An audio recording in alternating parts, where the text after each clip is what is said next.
What's going on, unit? Welcome back to the channel. It's your boy Mav, bringing you back to yet another dope list video.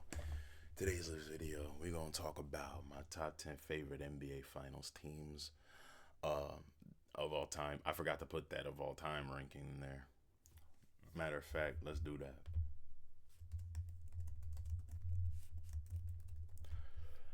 I might make um, I'm going to just be, this is just going to be a one off until maybe another decade or so, or another 5 years or so comes through. Because I want to wait until the 2020s are over to do a re-ranking to see if any more 2020s teams could sneak on here. Because one of the 2020s teams actually made it on this list. I'm not going to tell y'all which until we get further into it, but yeah, y'all already know what's up. If you guys are already enjoying what you're seeing right here, don't forget to hit that like button, hit that subscribe button. If you are new, join the E Unit, join the family. We got plenty of room.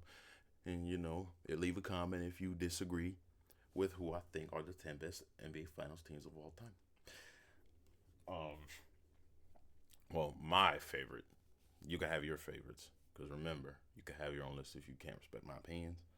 Um, also, um, don't forget to follow your boy on Twitch. We stream there every Sunday through Thursday, unless I go on IG or in a Twitch story and tell y'all I'm not coming that day. So yeah, we going hard over there. The E Unit is strong over there. We are 4 more followers on there, away from 200. So thank you all for those who have remained, for y'all support. And without further ado, man, let's dive into the list, man. Let's talk some basketball. Number 10. I need to sip my water because it's going to be hefty, y'all. Now, before I begin, I'm going to say this. I'm ranking these teams based on not just depth, but how they won the finals. And how they got there as well also matters. So, at number 10, I got the 2015 Warriors. Well, let's just get the Nuggets out the way. We got Steph Curry. We got Klay Thompson. We got Andre Iguodala in his MVP form. We have Draymond Green. We have Andrew Bogut. We have David Lee. We got Festus Ezeli and Maurice Spates off the bench. We got Sean Livingston. You know what I'm saying? We got Leandro Barbosa off the bench. We got a lot of great guys. Harrison Barnes. We got a lot of great guys for this deep of a team.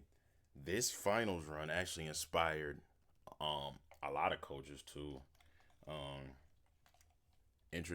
reintroduce the small ball lineup, because what Steve Kerr did was stuff of genius here. Having Draymond at center and having those guys, pretty much pace them back and forth up and down the court. You know what I'm saying?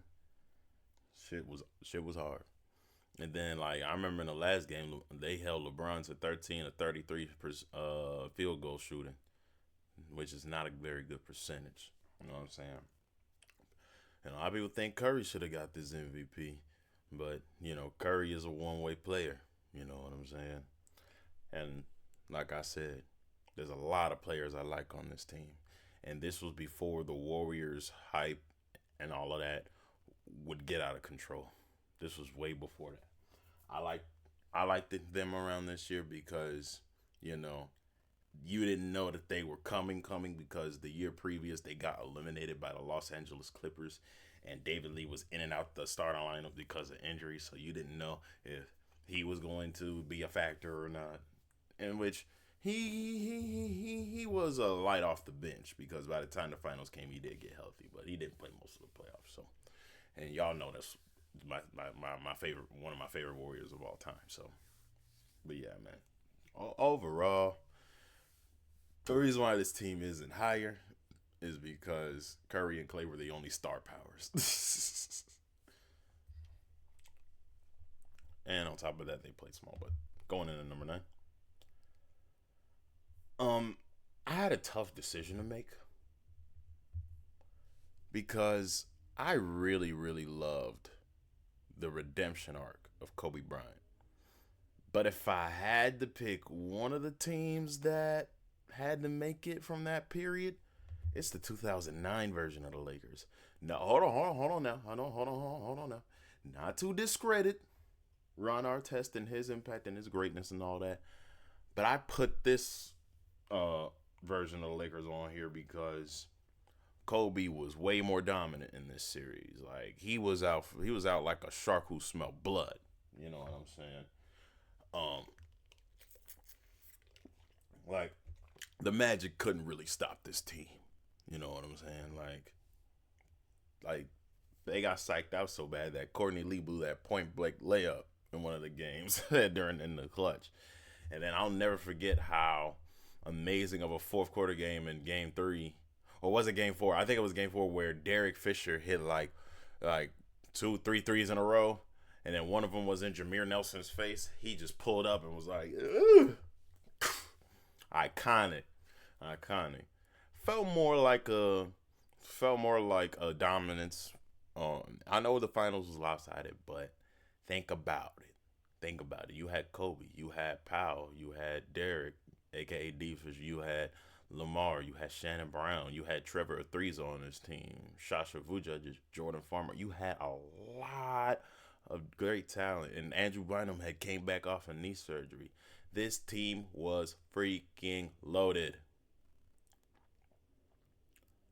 This team was freaking loaded. You know what I'm saying? And it seemed like, with how Kobe was carrying his team, he elevates, those that he plays with. You know what I'm saying? He elevates, you know what I'm saying? Because he expects dominance from these guys, night in and night out, which is what I love about, this period for Kobe Bryant's career. You know what I'm saying?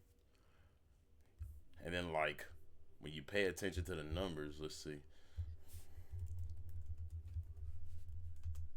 And then when you pay attention to the numbers, you can see how dominant Kobe was. He averaged 32 points, 7 assists, and 5 rebounds in all 5 games of the 2009 finals. You know what I'm saying? And then that's way up from what he averaged in 2010 with the 28 points. You know what I'm saying? But yeah, man, the reason why this team is on here because of the dominance.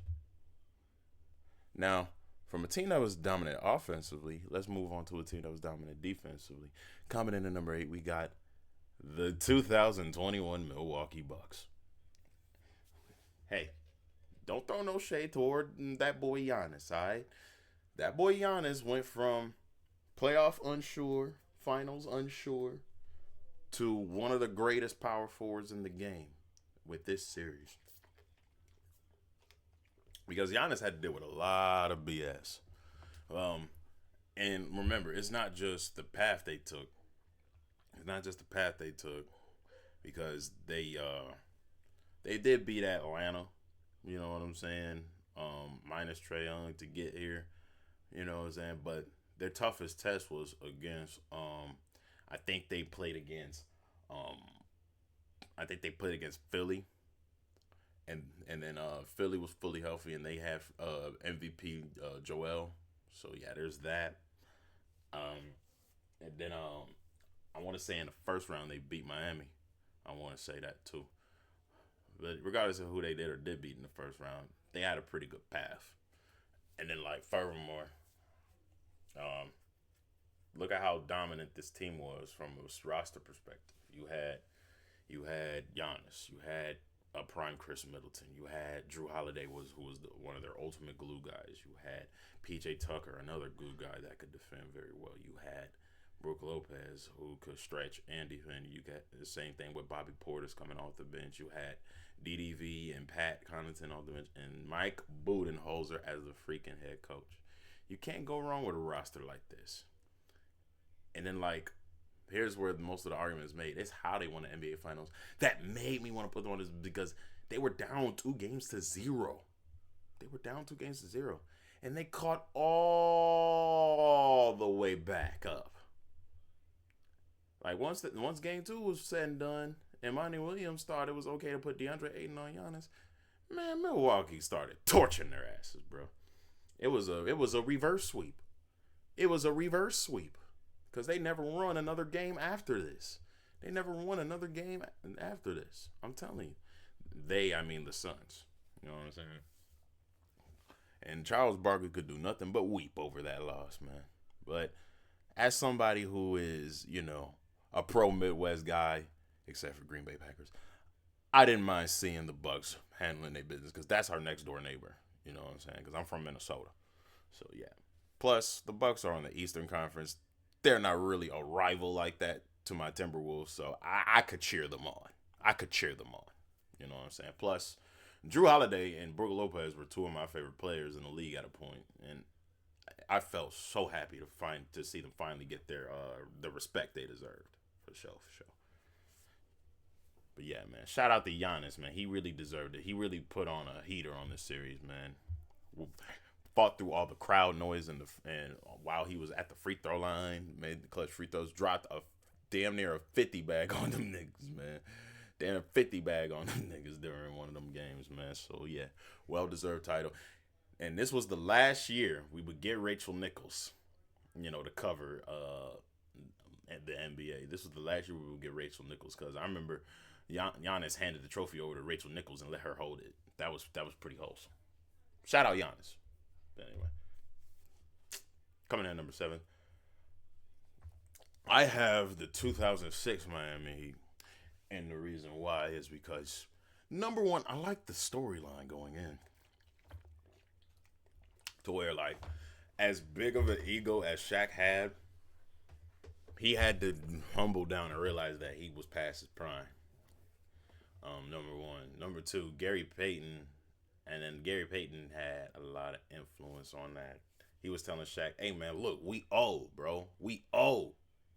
We got to let Wade carry us, bro. We got to let Ray carry us. We owe. So, yeah, man. Number two, look at how deep this roster is.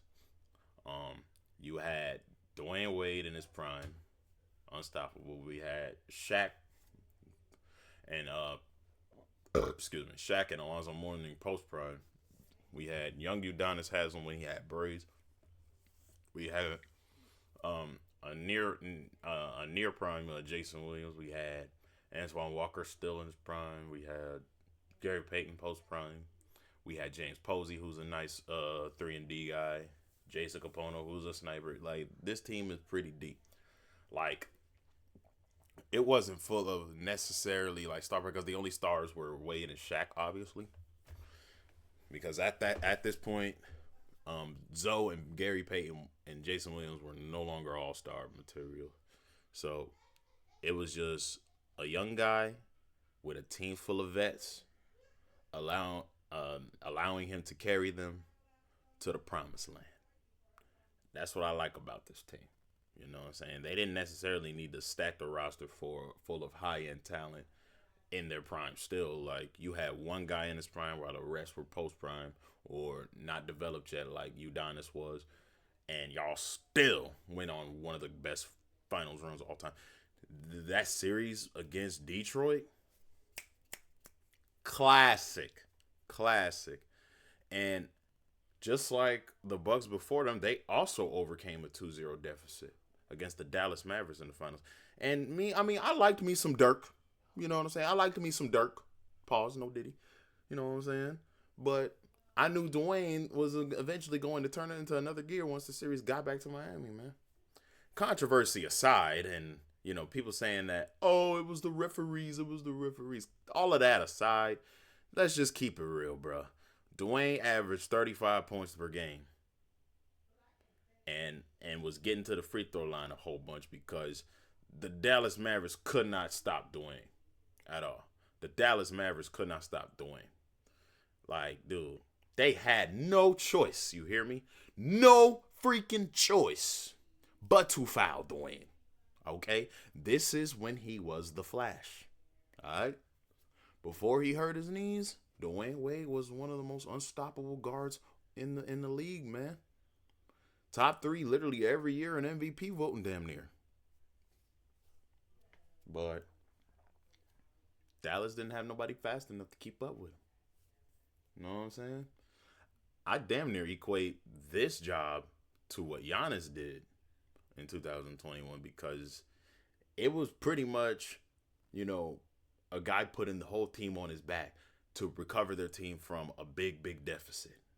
This is the epitome of never lose hope and keep trying. I love these series right here. But anyway, I rambled on too much about these teams because I love them so much. Coming on at number 6. I had to put at least one 90s team on here. And if I had to pick one, it's the 96 Bulls. Reason why? Well, very simple. You can't be the greatest team of all time and not get the NBA championship. You cannot be the greatest team of all time and not get the NBA championship. Okay? Okay. These guys had the best record of all time up until regular season record up until 2016 with the 72-10 record. But why did I pick these guys over the 16 Warriors? For one big reason. They actually won the finals. They actually won the finals, and they won it against some odds because they went up pretty big. You know what I'm saying? And they had a challenge because once the 3-0 deficit was set in, the Sonics coach pretty much was like, we're gonna put Gary Payton on Michael. He's the reigning defensive player of the year instead of having him guard the point guard. Ron Harper. Instead of having him guard Ron Harper, we're gonna put him against Michael.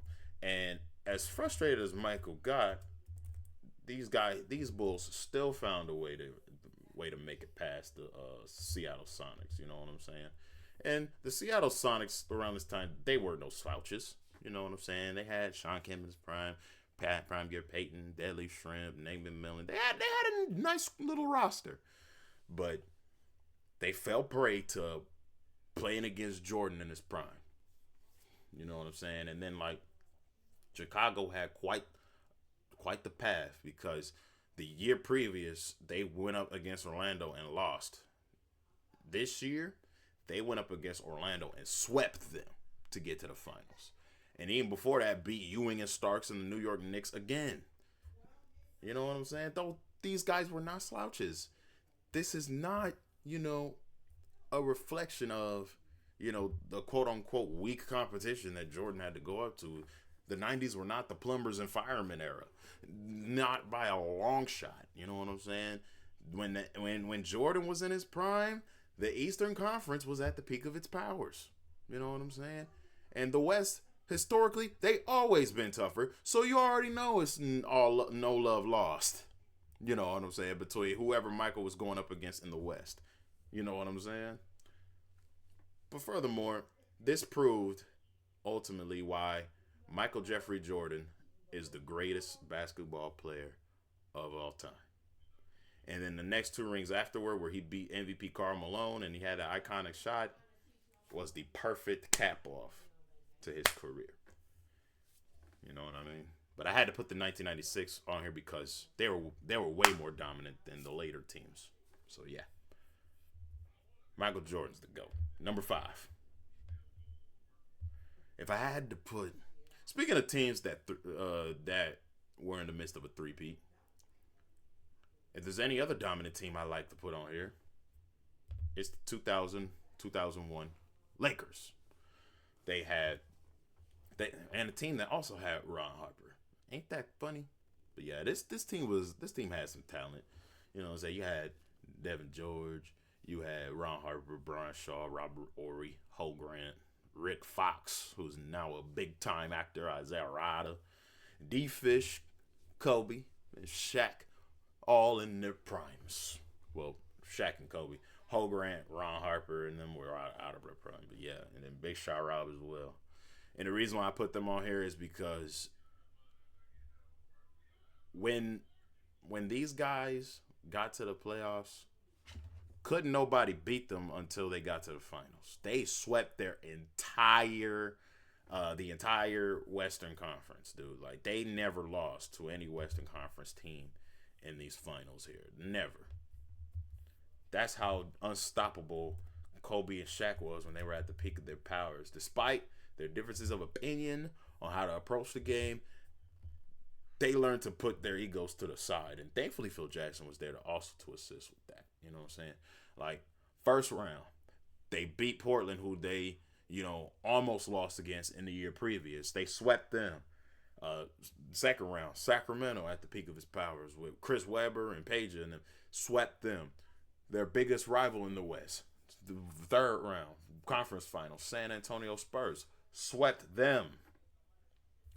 The only notch against them is when they went up against AI and the Sixers because AI has something to prove game one. AI has something to prove game one.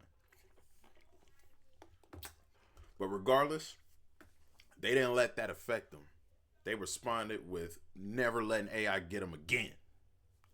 And I like that shit.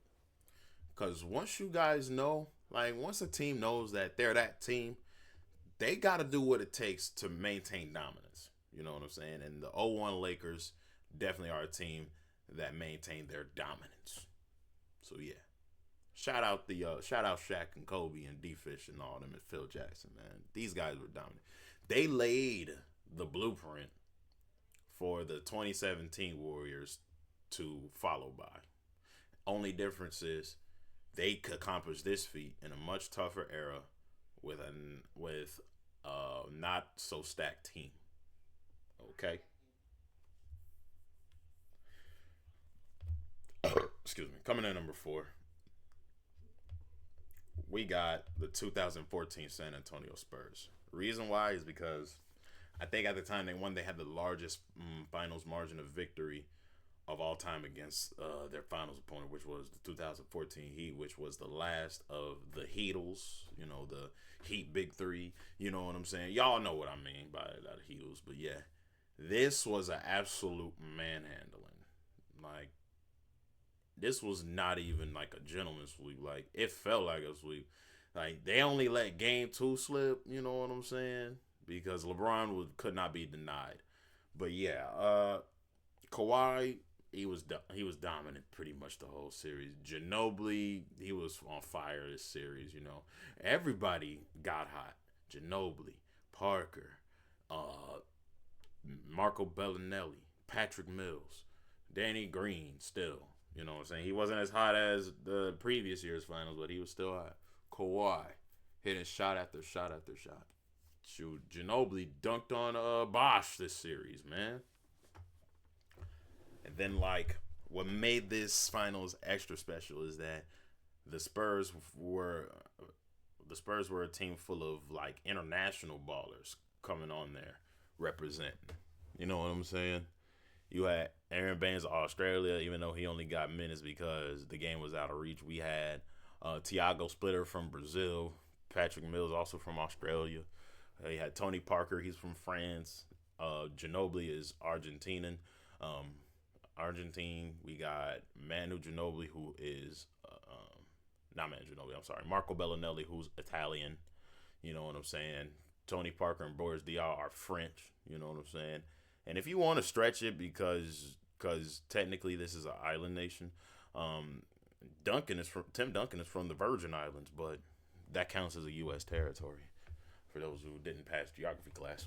But yeah, man, it was a collective of, you know what I'm saying, people from it's like an all Olympic team just formed in the San Antonio Spurs, and they showed what I like to call the most beautiful style of basketball I have ever seen. The only team's ball movement that is relatively close were the Warriors teams that came right after. Not the Hawks teams. Not the Hawks team. Not no.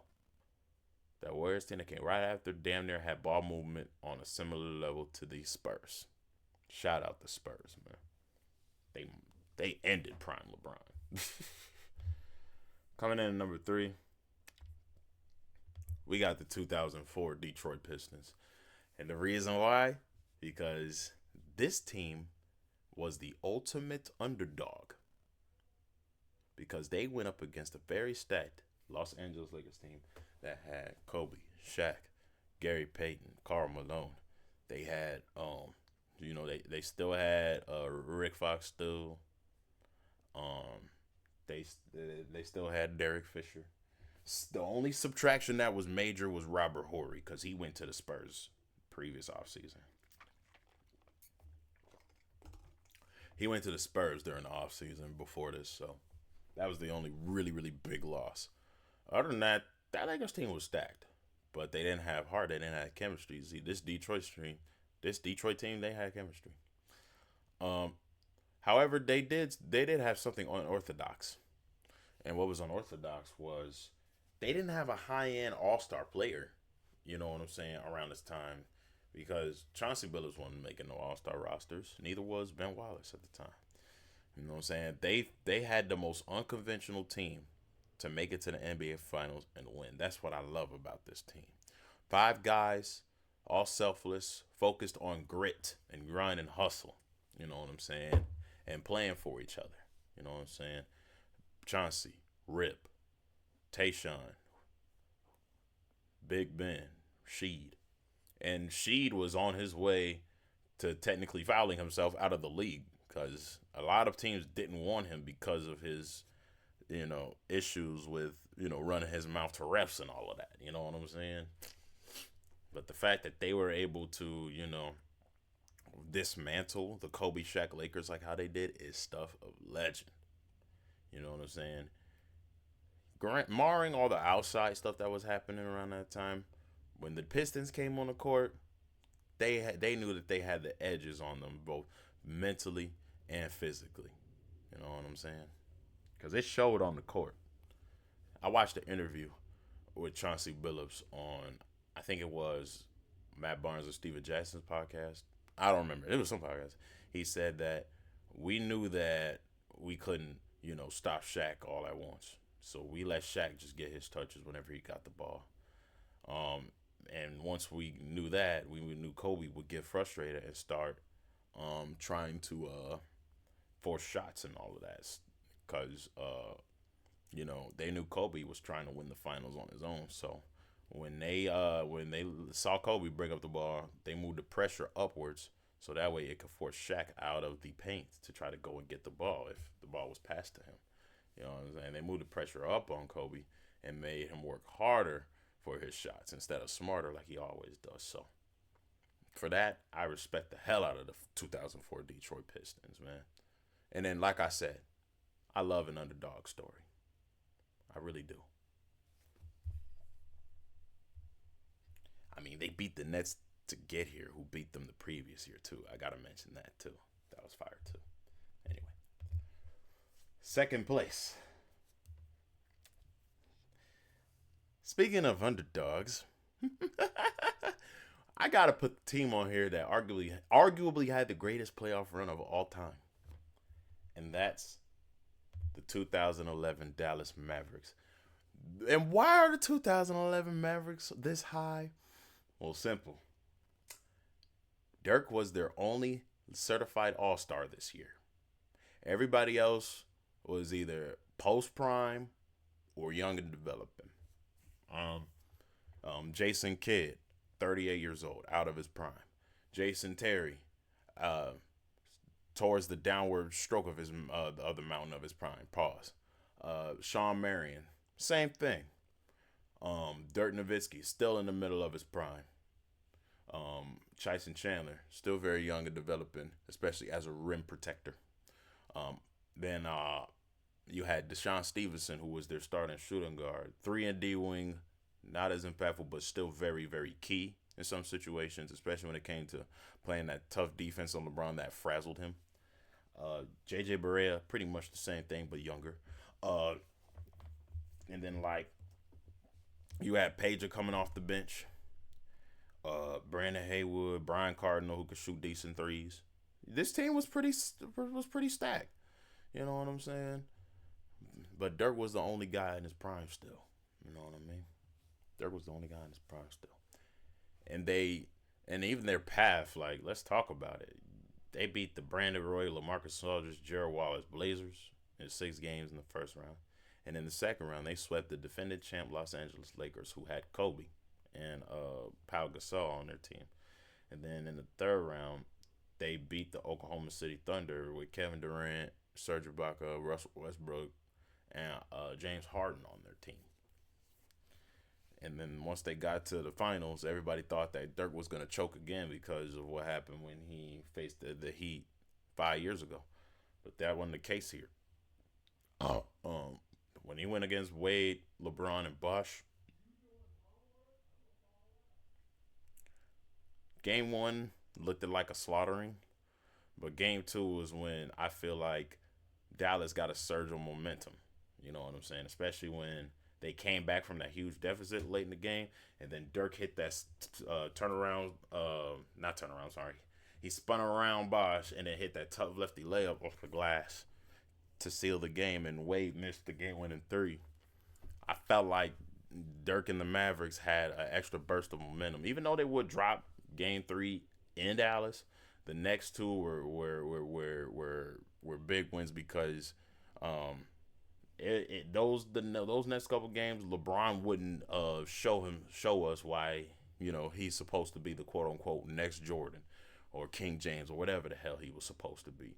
LeBron turned into LaFoe. This man put up 17.8 points per game because the zone defense of the Dallas Mavericks had him frazzled, had him committing hella turnovers. I remember watching one play from this series. This nigga literally threw it to Jason Terry while he was in the passing lanes. Like, why would you throw that, LeBron? Shoot, and not only that, this nigga was clanking, because LeBron thought that he could just waltz on a team, a super team, and it should be an easy coast to a win. It took LeBron losing to these guys to figure out maybe I'm the problem. That's another reason why this team is very, very high on my list. That's why this team is very high on my list.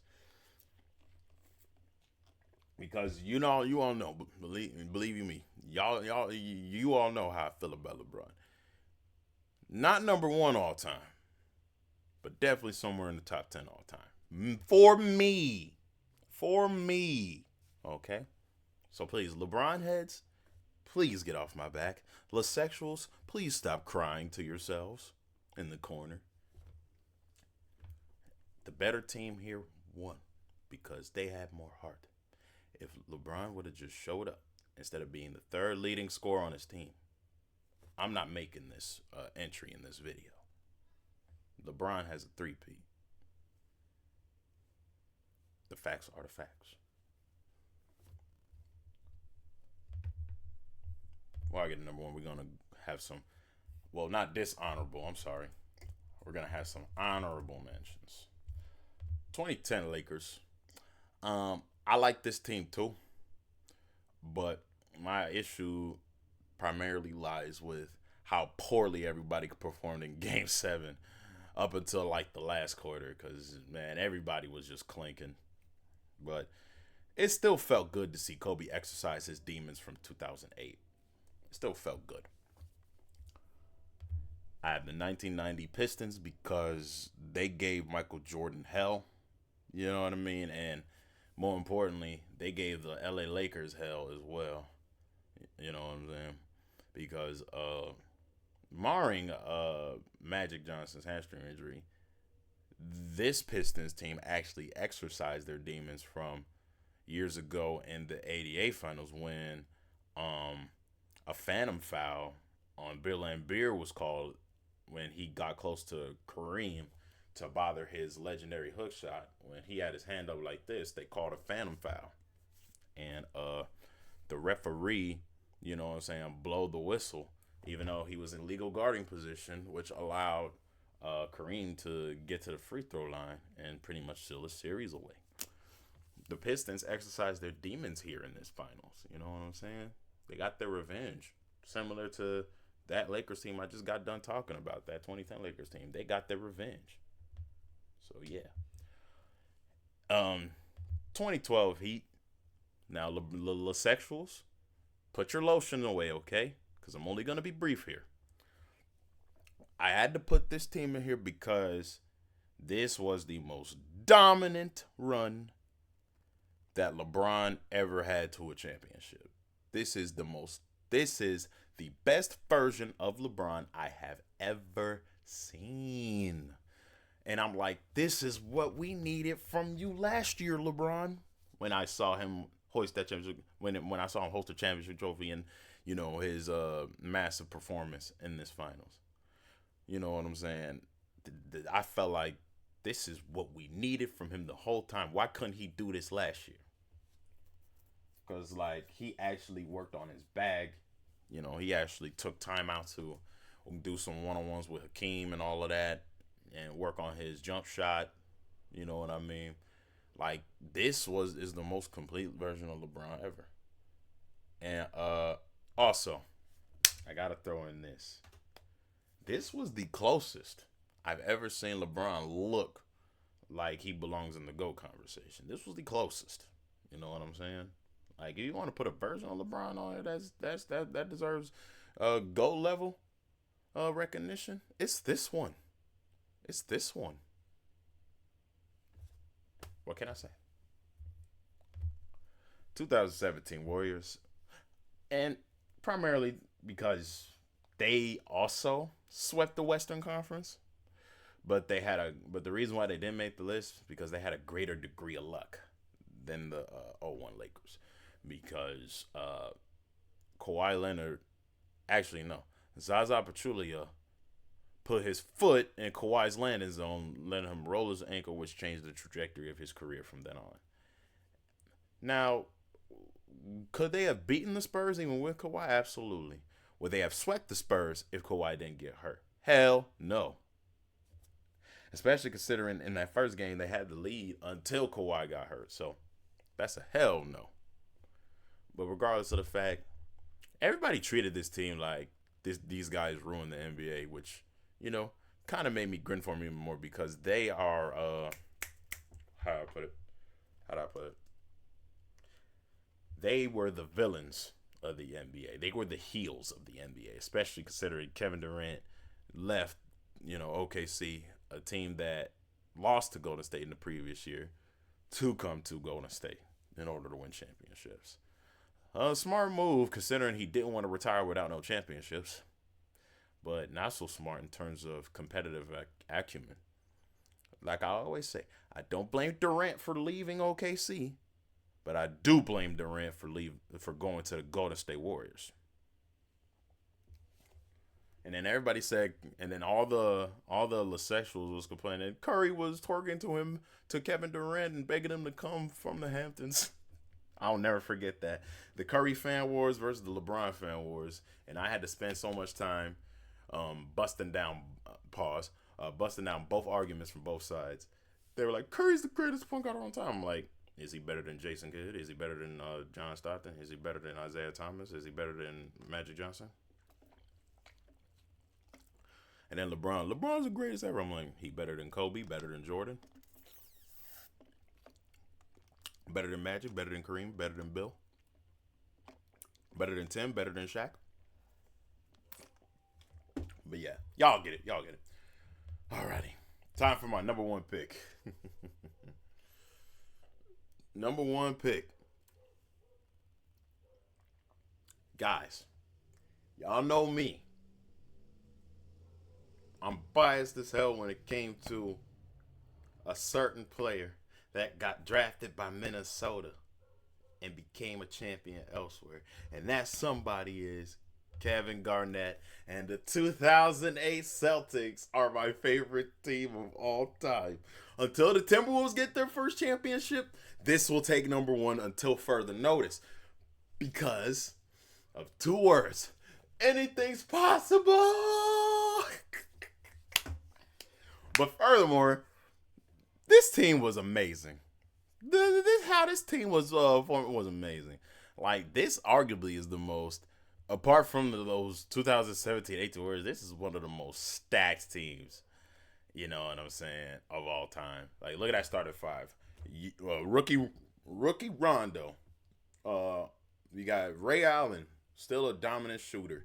Arguably the greatest shooter of all time at that point. Paul Pierce, another great shooter, but dominant three-level scorer. Kevin Garnett, you know what I'm saying, former 2004 MVP, you know what I'm saying, fresh off of Eastern Conference Finals appearance 4 years before, where he bested the Los Angeles Lakers in 2 out of 6 games. Even though he didn't win, he still got a nice 2-game victories against them. You got Kendrick Perkins, who was young and developing, but he was their main defensive anchor and rim protector. You got Sam Cassell, who also came through from the Timberwolves. You know what I'm saying? And I'm glad he came over there. Eddie House. Eddie House, one of the toughest dudes in the league, man. James Posey, y'all remember him from the '06 Miami Heat squad. So he brought that championship experience over there. Tony Allen, one of the toughest defenders Kobe ever had to go up against. Kevin Durant, too. Big Baby Davis, big body off the bench. Same thing with PJ Brown. Brian Scalabrine, nice sniper off the bench. You know what I'm saying? It was these Celtics that made me, appreciate their organization way more. It made me also, recognize them as the greatest franchise in NBA history because this was their 17th title. And, me being a guy born on the 17th, that resonated with my spirit, as well as having two of my favorite Timberwolves of all time on the same roster, doing what we couldn't do. Like, I'm so happy the Timberwolves traded Garnett to the Eastern Conference because if they'd have traded him to a West team, I'd have been pissed. You know what I'm saying? Because there was all the Western Conference teams, you know what I'm saying, were competition because we got to go through them to get to the finals. You know what I'm saying? So, all in all, the KG fan in me couldn't be more happier that this happened for him. Couldn't be more happier. And even the path that they went through, like they had to go through the Hawks, you know what I'm saying, who they almost lost to. They had to go through I think they went through LeBron and the Cavaliers too. And then like they had to go through Detroit as well to get to this point. And then they beat Kobe and Pau Gasol in them too. So yeah. They didn't have the easiest path ever. You know what I'm saying? But they didn't have the toughest path ever at the same time.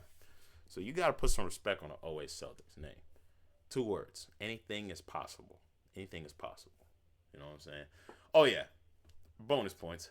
This team was also busted as hell in some of the some of the 2K games they were in. All right. Let's recap. 10 we had the 15 Warriors. 9 we had the 09 Lakers. 8 we had the 21 Bucks. 7 we had the 06 Heat. 6 we had the 96 Bulls. 5 we had the 01 Lakers. 4 we had the 14 Spurs. 3 we had the 04 Pistons. 2 we had the 11 Mavericks. 1 OA Celtics. So yeah, that's about it for this one, man. For this video. If you guys enjoyed this video, don't forget to leave a like and a comment. Hit the subscribe button. Hit the notification bell down below, so that way you guys know when I upload. And I'm so happy you guys. We are almost at 1.7K. So keep on liking, keep on sharing. You know what I'm saying? Keep on reposting if you got to. You know what I'm saying? Thank you all for tuning in with me. I don't know what the next list video is going to be about. That'll be pending. But until then, you guys, I love y'all. Take care of yourselves. Maverick out. Deuces.